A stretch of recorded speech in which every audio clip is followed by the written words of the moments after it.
What's up guys, and welcome back to another build and tune video for me today from Forza Motorsport 6. The car we're going to be doing is the bright pink car you can see on the screen. It is pink for a reason. It is for Cancer Research UK, which is the charity I give all my YouTube donations, not donations, the ad revenue to. So that's why it's pink, and then we have three coloured stigs on the side because there's three of us racing in a series I'm doing on my forum. But anyway, back onto the video for the build and tune. This is a car we're going to be using. You may have seen this in action already in my random hopper lobby racing, it's quite a mouthful to say, video where I raced it around Bathurst online in a random hopper. It fared really well. It's great in the corners. It is grip build, it's not power tuned or anything like that, so it is very drivable. I try and make cars that are drivable on many tracks and not just specialised in one track, so that everybody who has got the game can hopefully enjoy that game a little bit better by being able to race and have a car that's under control. So we're going to go into the build and tune options if I don't back out of it by accident and wait for the loading screen. We'll go through the build and tune for it. I'll show you the tune. You guys can follow along at home if you wish, and then at the end you can take it out and go for a race on your own and let me know how you get on with it, because I will be really interested to know how you get on with this car and how you find it. There are a few options like brake bias which you can adjust yourselves, but I'll run that through with you now. Anyway, onto the upgrade shop. Right, first thing we're going to look at is conversions. So the engine swap, we have gone with a 5.7 litre V8, so that's the first thing you want to do. Drivetrain swap is still rear wheel drive, we've got no all wheel drive shenanigans with this one. Aspiration conversion, we have gone with the centrifugal supercharger as well. So that is usually the one I go for at the best out of all these. It's one that gives the best benefits in my personal opinion. If you have any idea a different way, then just feel free to let me know in the comments. But that's what we've gone with for this video and this car. So we'll go straight onto the engine upgrades. So you'll see on this there's not a lot of engine upgrades on this at all. It hasn't got a huge amount of extra power added to it. So you haven't even got the exhaust on, we've got no cams, these are all stock as I'm going through them. We'll go through them one by one just so I can show you all. That one is the one we have upgraded though. We put the race supercharger on it, give it a bit more grunt.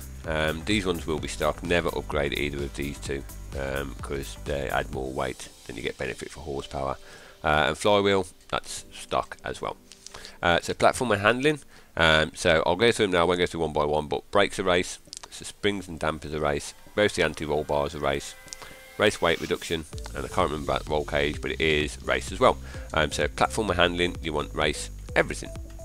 Drivetrain, clutch is stock. I use manual with clutch, so I don't need that. I can use a PI elsewhere. Transmission, we have the race transmission. Driveline is the second one along, sport driveline. And diff will be race because it doesn't add any PI and it makes the car better when you've tuned it. Tyres, as I said, this is grip built and tuned, so it's the race tyre compound, and we have maximum front tyre width, maximum rear tyre width, and the bit I can never remember, which is the wheels, which is good because we've got the locks on here, so I haven't changed the rims at all. So don't change the rims, don't change the rim size because you won't be able to anyway. And finally, aero and appearance. Front bumper is the race one, rear wing is race as well.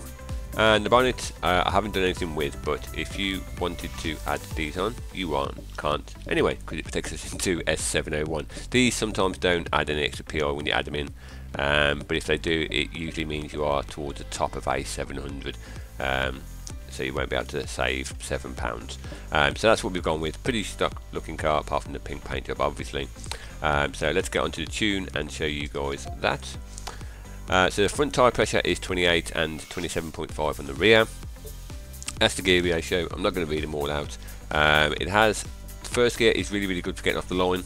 You get a really good launch and you can easily make 2 or 3 positions up if the straight's long enough down to turn 1.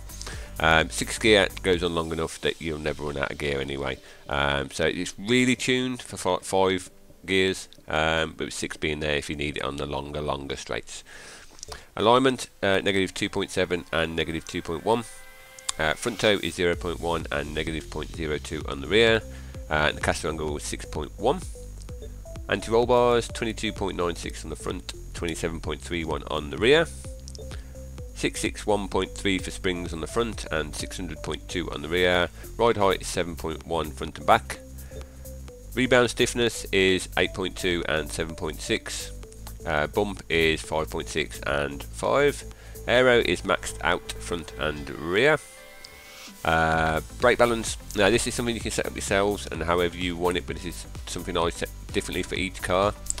Brake balance I've got set as 44%, and brake pressure at 151. Now with brake balance, if you have it towards the rear or towards the right, you will get oversteer as you brake and turn in, which is I kind of like with this car because it helps to get it around the corners. And obviously if you have it all the way to the left, then you'll get a load of, you increase the understeer when you're braking. So that's how that works when it is relative. Brake pressure, that's up to you, it depends how you feel. 151 works well for me in this car. I probably could drop it down a little touch, but it seems to be right about 90% of the time. Differential finally is 57% acceleration and 32% deceleration. That's to give you the stats on the left, so it's 3.375 seconds from 0 to 60. Supposedly good for 170 miles an hour. It's got good lateral G's in the corners as well. And that should give you the car we have on screen. Once you've built it all up to spec, added all the tune, you should be ready to race. So take it out for a spin, let me know what you think of it, let me know how you get on. I haven't seen many of these cars in the A-Class lobby at all. There's a hell of a lot of BAC monos, but I wanted something different that I could use to race against and give them a run for the money, and it has got a hell of a lot more power than the BAC mono, and will whoop its ass going down the straight. So there you go guys, I hope you enjoy. Let me know what you think, and until my next video, I'll see you all soon.